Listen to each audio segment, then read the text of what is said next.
ಇನ್ನೊಂದು ಕಡೆನಲ್ಲಿ ಸಿಡಿಲು ಬಡಿದು ತೆಂಗಿನ ಮರ ಧಗಧಗ ಅಂತ ಹೊತ್ತಿ ಉರಿದಿದೆ.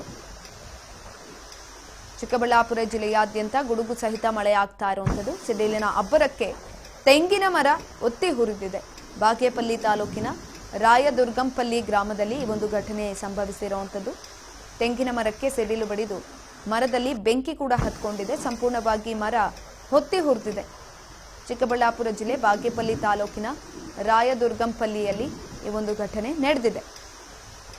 ಕೇವಲ ಮಳೆ ಅಷ್ಟೇ ಆಗ್ತಾ ಇಲ್ಲ, ಅದರ ಜೊತೆಗೆ ಸಿಡಿಲು ಕೂಡ ಬಡಿತಾ ಇರೋದ್ರಿಂದ ಒಂದು ಸಿಡಿಲಿಗೆ ಬಲಿ ಕೂಡ ಆಗಿದೆ. ಇನ್ನೊಂದು ಕಡೆನಲ್ಲಿ ತೆಂಗಿನ ಮರಕ್ಕೆ ಕೂಡ ಸಿಡಿಲು ಬದ್ದು ತೆಂಗಿನ ಮರ ದಗದಗ ಅಂತ ಹೊತ್ತಿ ಹುರಿದಿದೆ.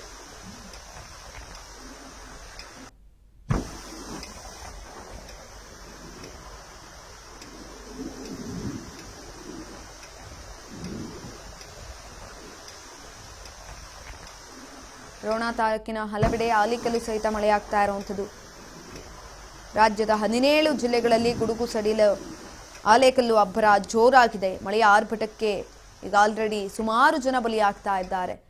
ಇದೀಗ ರೋಣ ತಾಲೂಕಿನಲ್ಲೂ ಕೂಡ ಒಂದು ಬಲಿಯಾಗಿದೆ. ಇನ್ನೊಂದು ಕಡೆನಲ್ಲಿ ತೆಂಗಿನ ಮರಕ್ಕೆ ಸಿಡಿಲು ಕೂಡ ಬಡಿದಿರುವಂಥದ್ದು. ಅದರಿಂದ ಕೂಡ ರೈತರಿಗೆ ನಷ್ಟ ಆಗಿದೆ. ಈಗ ಆಲ್ರೆಡಿ ಹಲವು ರೀತಿಯಾದಂಥ ಅವಘಡಗಳು ಸಂಭವಿಸ್ತಾ ಇದೆ.